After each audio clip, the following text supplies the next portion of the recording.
Hey y'all, I haven't had a chance to griddle lately, but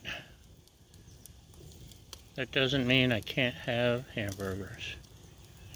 We got some brioche buns and we've got some sauces we've stolen from various restaurants, including Arby's sauce and taco sauce and who knows what else.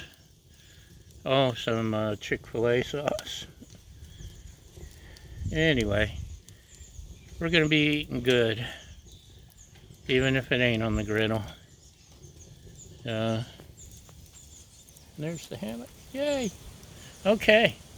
Uh, Sorry there's no griddling, but there's still some burgers, and that's close enough, right?